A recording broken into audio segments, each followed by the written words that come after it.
Olá, eu sou Lívia Leão e esse é o Li no Livro.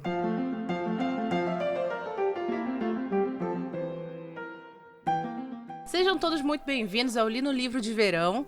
Li no Livro de Verão, que é embalado pelo doce som das motos dos entregadores de iFood, porque estou com as janelas abertas, né? Então você vai aqui ter nessa atmosfera o vrum, vrum, vrum das motos e ao fundo uma doce canção como Foi a moto do iFood na praia, 4 semanas de amor.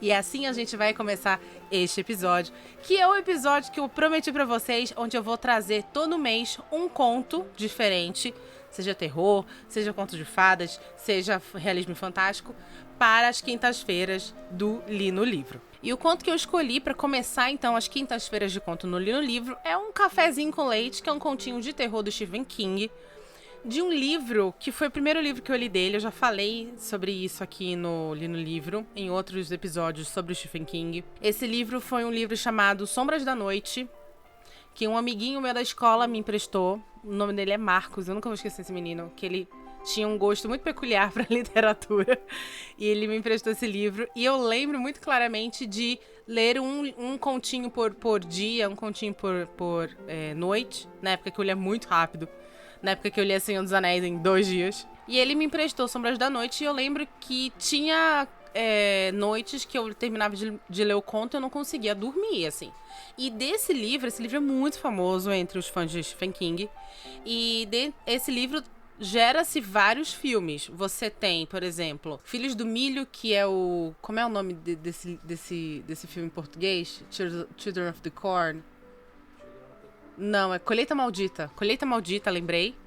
Aí você tem um que tá vindo agora, chamado The Boogeyman, que na verdade era esse que eu queria ler, mas quando eu peguei o Sombras da Noite, eu comprei, né, o Sombras da Noite pro Kindle, e fui atrás do The Boogeyman. O primeiro conto que eu abri foi esse, que eu não lembrava que era o primeiro conto do livro.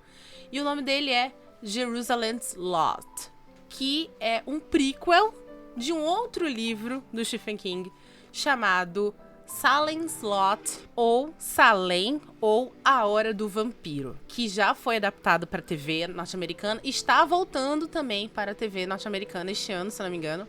Vamos ter uma nova adaptação de A Hora do Vampiro. Jerusalem's Lot, então, é um conto escrito em 78, 3 anos depois do lançamento do Salem's Lot. Você não precisa ter lido Salem's Lot para ler Jerusalem's Lot, tá bom? São independentes. É bacana você entender mais um pouquinho de onde vem todo o terror que tem no A Hora do Vampiro, mas não é necessário você ler, tá bom? Você pode ir direto pro conto. Esse conto tá disponível em PDF para você encontrar no Google, na internet, mas também se você quiser comprar o Sombras da Noite, eu te recomendo muito. Nem sei quem é que tá editando Sombras da Noite no Brasil, não tô sendo paga pra isso, mas super te recomendo porque realmente é um livro muito bom, tem contos fabulosos. Tem um conto, se eu não me engano, que eu lembro muito claramente que tinha um conto que eu gostei muito, que era todo sobre o ponto de vista do assassino, do assassino serial. Eu lembro muito claramente desse conto porque o assassino serial ele gostava de ouvir Four Seasons, né? E aí eu nunca tinha ouvido Four Seasons na minha vida, então eu fui procurar no antigo Napster, né? Four Seasons, e eu ficava ouvindo Four Seasons enquanto eu lia o conto, porque eu queria uma experiência imersiva. E, enfim, são contos maravilhosos, eu super recomendo pra vocês. Mas falando especificamente de Jerusalem's Lot, conto de 78, é um conto que ele vai unir algumas características de alguns gêneros do terror, subgêneros do terror. E pra mim isso foi muito legal, porque foi claramente o King brincando, né, desbravando outros terrenos que não são muito o que a gente espera dele. Primeiro de tudo, Jerusalem's Lot é um conto epistolar. O que é um conto epistolar? Ou um romance epistolar? Ou alguma coisa epistolar? É uma narrativa contada através de cartas ou entradas de diário, tá? pessoal do Stephen King Brasil, meu grande amigo do Stephen King Brasil, eu tava lendo antes de começar a gravar o artigo que ele faz sobre esse conto. E ele fala que o King, ele quis fazer uma grande homenagem ao Drácula, que é um romance epistolar, né? Mas que, na verdade, ele descamba no final pra outra coisa, que é o que a gente vai discutir. E realmente a gente tem isso aqui. É bacana saber que foi daí que veio a ideia de fazer um romance epistolar.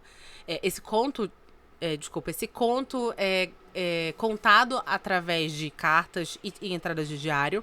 Mas esse conto, ele tem, basicamente, no começo dele, uma narrativa e características góticas. Inclusive, nesse conto, o King vai citar uma escritora muito famosa, uma escritora que meio que trouxe à luz a narrativa gótica no final do século XVIII para o século XIX na Inglaterra, chamada Anne Radcliffe. E essa Anne Radcliffe, ela escreveu um livro muito famoso chamado Os Mistérios do Castelo de Udolpho. E esse livro é muito engraçado com as voltas que a vida dá dentro da literatura. Esse livro, ele vai ser citado em um outro livro chamado Abadia de Northanger, que é um livro da Jane Austen, que é um dos meus livros favoritos da Jane Austen, porque é o livro mais engraçado dela. Ela tem uma protagonista que é toda dada à literatura e ela lê tudo, só que a literatura que chegava nas mãos de mocinhas naquela época eram literaturas góticas e eram literaturas de heroínas, românticas e tal. E ela devora, então ela começa a achar que a vida é um grande livro gótico, assim. É muito engraçado, eu super recomendo o Abadia de Northanger para quem nunca leu da Jane Austen. E eu agora fiquei muito curiosa, eu quero muito ler Os Mistérios do Castelo de Udolpho. Essa Anne Radcliffe que escreveu esse livro é citada nesse conto do King, e mostrando então que esse conto tem ali suas raízes no gótico, né, no terror gótico muito forte.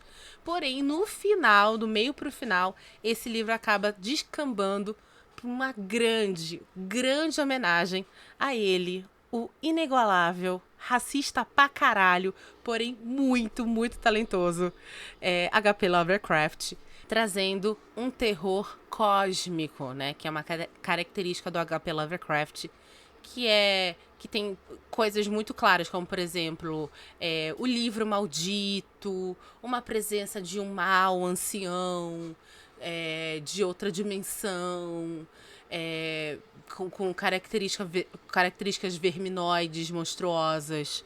O terror que faz com que o protagonista seja perturbado e seja levado, esse terror leva esse protagonista até as raias da loucura, porque é um terror que ensandece. Essa coisa da ameaça externa, que essa é onde está, na verdade, o grande lance do racismo do Lovecraft, né? O terror cósmico do Lovecraft, o terror que vem do estrangeiro, da outra dimensão, na verdade é isso, é o horror que o Lovecraft tinha aos estrangeiros, né? Se vocês quiserem, eu lembro de vários livros que eu li do Lovecraft, e particularmente, apesar dele ser um completo cretino, eu gosto muito dele como autor. Se vocês quiserem, eu faço um especial Lovecraft, onde a gente pode falar sobre a vida do autor e sobre as temáticas dos livros dele. Mas enfim. E tem uma coisa, antes da gente pedir os comerciais e então para realmente do que se trata o conto, tem uma coisa nesse conto que é algo típico de livros góticos, de contos góticos, e que eu particularmente amo, e que você também vai encontrar em Jane Eyre, você vai encontrar em Morro dos Ventos Vivantes, que são grandes livros góticos, que é a natureza sendo traduzida através dos sentimentos do protagonista. Como assim? Se o protagonista tá feliz, o céu tá limpo, o sol tá brilhando, né? O clima tem um perfume no ar, os passarinhos cantam. Se o protagonista tá com medo, se o protagonista tá triste, então é um silêncio sepulcral. É uma chuva que cai. É nuvens carregadas negras no céu. Isso é muito clássico dos livros góticos. Então aqui você vai ver que o King foi atrás de um pequeno popurrí evolutivo do terror. Como assim, Lívia? Se você for pegar, o livro, ele começa ali com as suas características góticas. O romance gótico, a linguagem gótica, ela é desenvolvida lá entre 1700 e lá vai bolinha e 1800 e Guaraná com rolha. Então é literalmente na virada do século XVIII para o XIX. Aí durante o século XIX a gente tem o surgimento de Drácula e no finalzinho do século XIX para a viradinha do século XX a gente tem o surgimento do H.P. Lovecraft. Então se você for ver, a gente tem aí um século de terror muito famoso, um século de gêneros de terror muito famosos, sendo colocados num único conto, enraizados nesse único conto, o que torna praticamente esse conto, do ponto de vista literário, fabuloso. Eu particularmente gostei muito, tá? Gostei muito. A gente vai entrar na história em si, a história é super legal também, mas todos esses pormenores fizeram com que esse conto fosse super legal pra mim. Eu vou entrar, então, eu vou pedir o reclame, mas saibam que como é um conto, eu vou acabar, obviamente, dando spoilers, tá bom? Quando a gente voltar. Pode soltar a propaganda.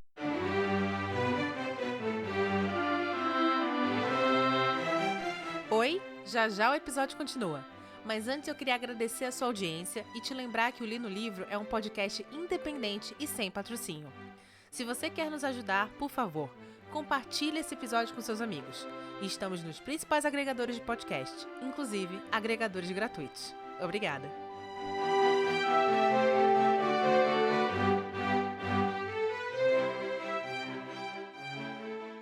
Pois muito que bem, sobre o que é o conto Jerusalem's Lot. Conta a história do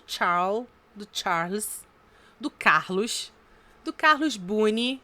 Ele é um rapaz que... Um rapaz não, já é um senhor de mais de 40 anos. Mas enfim, século XIX, uns 40, uns 20 na época. Enfim, aí ele era um senhor já. E aí ele herda uma mansão chamada Chapelwaite. E essa mansão pertencente a um outro ramo da família dele, da família do tio, que era o Philip, que teve Marcella e Steven como filhos. Ó, tô me esforçando em lembrar os nomes, então você, por favor, compartilhe este episódio, porque eu estou fazendo um esforço sobre-humano para me lembrar dos nomes desses personagens. Aí tem o Philip era pai da Marcella e do Stephen, o Philip morre, a Marcella morre e o Steven morre. O Steven é o último que morre, o primo, e então deixa essa mansão para o Charles, que é o primo. O Charles não é casado, não tem filhos, vai para essa mansão no Maine do Stephen King, que é onde se passa a grande maioria dos contos e dos livros dele. E ele chega lá com o seu fiel escudeiro, que é o Calvin, se eu não me engano. Vamos chamar ele de Calvin. Pois muito que bem. Eles estão lá, é uma mansão gigantesca, como toda mansão tem que ser. Ele fica perto de um povoado pequenininho, meio que ninguém é muito simpático lá, tirando uma senhora com eles. E eles descobrem que 3 quilômetros de lá tem uma outra cidadezinha que não existe mais, que foi uma cidade fantasma, chamada Jerusalem's Lot. E eles percebem, quando eles chegam no local, que tem muito barulho entre as paredes, né? Porque vamos lembrar que os Estados Unidos, eles não têm essa coisa da construção de alvenaria que a gente tem aqui no Brasil. Eles têm essa coisa da construção de perfil de madeira, que eles chamam, né? Que é uma coisa que lá é normal, porque barateia, deixa mais rápido, e eles precisam desses perfis de madeira, porque entre os perfis de madeira é oco, então as paredes deles são ocas. E por que eles precisam das paredes ocas? Porque eles colocam lá revestimento térmico, porque lá é muito mais frio e tem as estações do ano muito bem delimitadas, então vai ter um inverno, vai ter neve em algum momento, então eles precisam dessas paredes ocas com revestimento térmico. Há muito tempo atrás eu tinha ouvido que é assim porque lá tem muito tufão, muito tornado. Não é só por isso, tá, gente? É porque tem todo esse lance da construção para manter o calor dentro da casa. Enfim. E eles ouvem dentro das paredes ratos, ou o que a gente imagina ser ratos. São, né, coisas, uns barulhinhos de gente, de coisinhas raspando nas paredes. Eu não ia aguentar. Primeiro, eu detesto rato. Detesto rato. Tenho pavor de rato. Literalmente, gente, eu tenho um pavor absurdo de rato.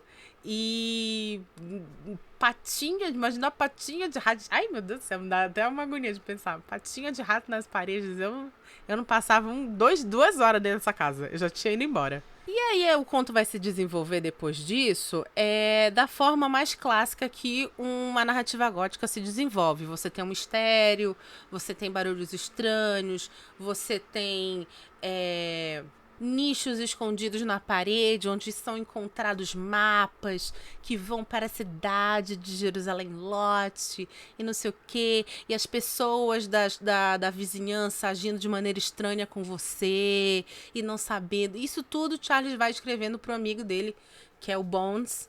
E você também tem algumas entradas do Cal, que é o Calvin, que é o assistente do Charles, também escrevendo.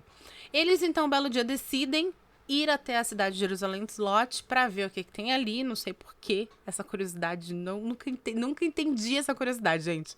Não entendo.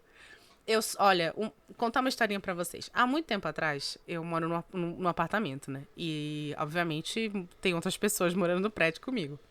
E eu nunca fui de me meter muito na vida de vizinho. Eu sempre fiquei na minha, porque, né, não me interessa. Não me interessa. Só que aí uma vez eu tava sozinha em casa, André tinha ido jogar com os amigos, que André joga Magic, né? Então foi jogar com os amigos. E aí eu tava sozinha em casa e de repente eu escuto uns gritos de uma mulher. Nessa hora, foi a única vez em todos os 4 anos que eu moro nesse apartamento que eu resolvi botar a cara pra fora do meu apartamento pra ver o que tava acontecendo. Só que eu fui lá com um facão bater na porta do vizinho? Não. Eu liguei pra portaria e falei assim, olha, acho que está acontecendo alguma coisa aqui do lado. Seria legal alguém dar uma olhada, né? Porque é assim que pessoas inteligentes agem. É desse jeito que gente inteligente age. Chega lá e fala assim, preciso conhecer essa cidade? Tem alguma coisa específica que eu preciso ver? Não. Então por que eu vou fazer isso na minha vida? Não, né? Tô aqui. Preciso me livrar do rato que está na parede da casa. Mas não, eles vão lá em Jerusalém Lot.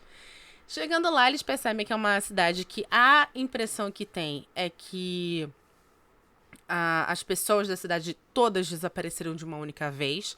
É uma cidade totalmente fantasma, como se estivesse suspensa no tempo.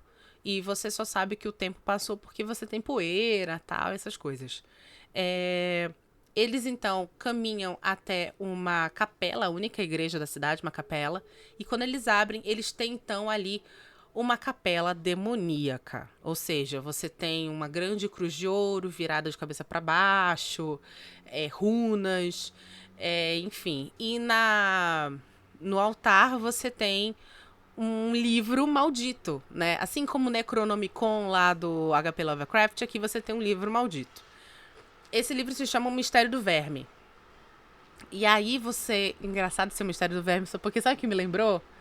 O Willow, o seriado do Willow, que também tem um verme, lembra? Do Worm. Então, que é um grande vilão cósmico. Aliás, assistam o seriado do Willow, é muito bom. Não, sério, assistam, porque eu quero muito que tenha a segunda temporada. E até onde eu sei não vai ter, porque ninguém tá assistindo. Assistam o seriado do Willow.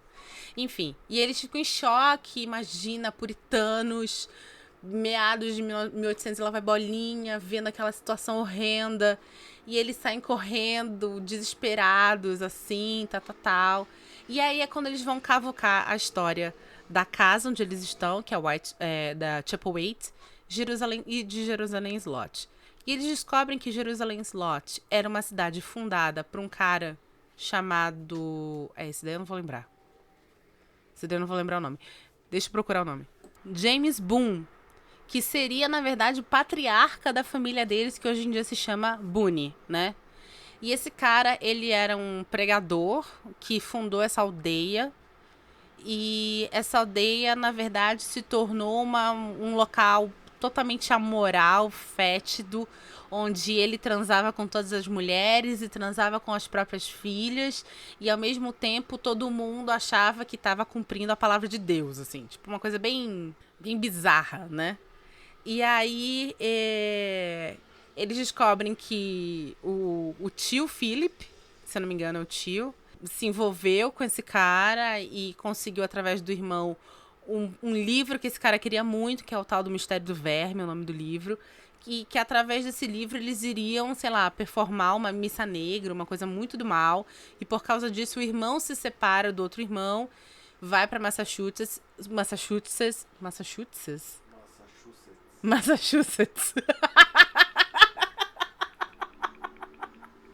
Enfim, vocês entenderam pra onde ele foi. Dando, então, início ao ramo da família do Charles, né? Que corresponde ao Charles. E que tem alguma coisa dentro dessa história, desse culto, que todo mundo desapareceu um belo dia, mas que ele o sangue do Charles chama ele, compele a ele a voltar em Jerusalém Slot. Enquanto eles estão decidindo se eles vão voltar a Jerusalém Slot ou não, eles resolvem descer no porão, que eu também não entendo por que descer no porão, gente. Você quer fazer o que no porão? Quer fazer o quê? Vai lavar roupa no porão? Não tinha máquina de lavar naquela época. Então tu vai fazer o quê lá embaixo? Nada, nada. Mas enfim, aí eles vão lá no porão que eles estão afim. Não tem mais, já fomos numa capela demoníaca, o que é porão perto disso, não é mesmo? Vão lá no porão e eles dão de cara com o Philip e sua filha Marcela mortos, entre aspas, morto-vivo. E aqui a gente tem a real conexão do Jerusalém Slot com Salem Slot. Por quê? Porque o Charles sai correndo, o Charles e o Cal saem correndo do porão. Fica então subentendido que o barulho que tá dentro das paredes não são ratos, mas sim essas criaturas, esses mortos-vivos, que na hora que eu li eu achei que eram zumbis, mas o Charles dá o nome pra eles de Nosferatu. Nosferatu, nosso querido, nosso amado vampirinho, né? Nosso vampirinho querido. E aí a gente tem a conexão com a Hora do Vampiro, ou Salem Slot, porque a gente tem ali um vampiro no livro. E quem assistiu a série antiga de TV, que tem na Darkflix, tá? Darkflix não tá me mantendo, podia me manter, né, Darkflix? Mas não tá me mantendo. Mas você tem lá a Hora do Vampiro, original zona, e o vampiro o vampiro principal nesse seriado, ele tem a cara do Nosferatu mesmo, tá? Do Murnau. Foi o Murnau que fez Nosferatu? Acho que foi o Murnau. Enfim. Então, o nosso querido Charlie está numa situação complicada, onde se ele ficar, o vampiro morde, se ele correr, o diabo come. Então, ele vai fazer o quê? Ele vai correr, ele resolve do nada, tipo assim, já tô fudido mesmo, o que eu peido pra quem tá cagado? Tô indo lá em Jerusalém de Lot ver o que esse babado aí. O Cal fala assim, amigo, não, tu não vai sozinho, porque tu tem que assinar minha carteira de trabalho. E vai junto com ele. Chegam lá, eles encontram a capela toda revirada, uma pobre de uma ovelhinha morta, recém-morta, né? Lá no altar, com o livro aberto, com as letras brilhantes, porque estão agora banhadas em sangue, da maneira mais dramática possível. E aí o Charles entra em surto, parece que ele é dominado por alguma coisa. A impressão que dá, que ele escreve na carta depois, né? Que a impressão que ele tem, que ele consegue ver o James Boone e o Philip lá com ele. E ele começa a entoar uns cânticos, assim, meio cútulo. E abre um vão no meio da capela. E um verme gigantesco tenta sair de lá. E aí, no momento que esse verme gigantesco tenta sair, o Cal, que é um herói, que nem todo herói usa capa, dá um peteleco na cara dele. Ele acorda, ele resolve, então, queimar o livro. E quando ele queima o livro, o verme, então, volta pro buraco onde tava, literalmente. Mas não sem antes matar nosso querido herói, Cal. 1 minuto de silêncio por Cal. Pois, muito que bem. E aí, o que acontece é que termina o Charles voltando para Chapel Waite e falando assim, ó, tem um morto-vivo na minha parede. Minha família aparentemente é a detetora de uma maldição de um culto satânico cósmico. Eu sou o último herdeiro desse sangue maldito, então vou me matar. Só o que Pobre de Charles não contava é com a pessoa que recolheu essas cartas. Que quem é? Anos depois, um ramo bastardo da família Boone, que ele não conhecia, um cara deste ramo bastardo, encontra essas cartas e é o único e último herdeiro da Chapelwaite, que é essa casa maldita. E aí ele termina chegando na casa e falando assim, realmente temos problemas de rato nessa parede. E acaba o conto aí. Muito legal o conto, muito maravilhoso. Se você é uma pessoa que gosta de contos de terror, de livros de terror, e já leu Drácula, já leu Lovecraft, curte um romance gótico, um livrinho gótico ali, você vai, esse aqui é um pratinho cheio. Existe uma adaptação desse conto para a TV, chamado Chapelwaite, que é com o Adrien Brody, que é o cara que fez o pianista. Eu não assisti inteiro, acho que eu assisti só o primeiro episódio. Eu assisti o primeiro episódio uma vez e antes de gravar esse episódio eu tava reassistindo. Particularmente eu não gosto muito, nada contra, tá? Acho que bem feita, tá? Mas particularmente eu não gosto muito desse seriado, porque ele tira algumas características que eu gosto muito do conto, que é essa coisa do último da linhagem, né, do viajante solitário só com seu escudeiro, seu assistente. No seriado, o personagem do Adrien Brody, que faz o Charles, na verdade, ele tem 3 filhos, sem motivo algum, porque você tem essa coisa da continuidade do sangue. É porque ele, na verdade, o seriado, ele traz essa coisa do tipo, o pai do Charles, na verdade, tentou matá-lo quando era criança, porque, na verdade, ele sabia que o sangue chama sangue, o sangue é maldito. Eu acho isso uma besteirada, eu acho que o conto, a simplicidade do conto, e, na verdade, é necessária para você entender, para você ver o conto brilhando, na verdade, com todas as raízes nos outros gêneros de terror que ele traz. Mas isso é uma opinião total e completamente pessoal, tá? Aliás, gosto muito desse ator, mas não vou dar continuidade para assistir esse seriado, não. Ele tá disponível na HBO Max, mas como a HBO Max não me patrocina, por favor, baixe, tá bom? Via torrent. E é isso. Se você gostou desse episódio, por favor, fala pra mim lá no @LiviaMulder no Instagram. Porque se você gostou, aí eu vou saber e aí eu vou poder fazer mais episódios de conto. Compartilhe esse episódio com seus amigos. Aí seus amigos talvez gostem também. E compartilhe com outros amigos. E a gente faz um mega esquema de pirâmide aqui neste podcast. O que você acha? Meu nome é Lívia Leão e esse foi o Li no Livro.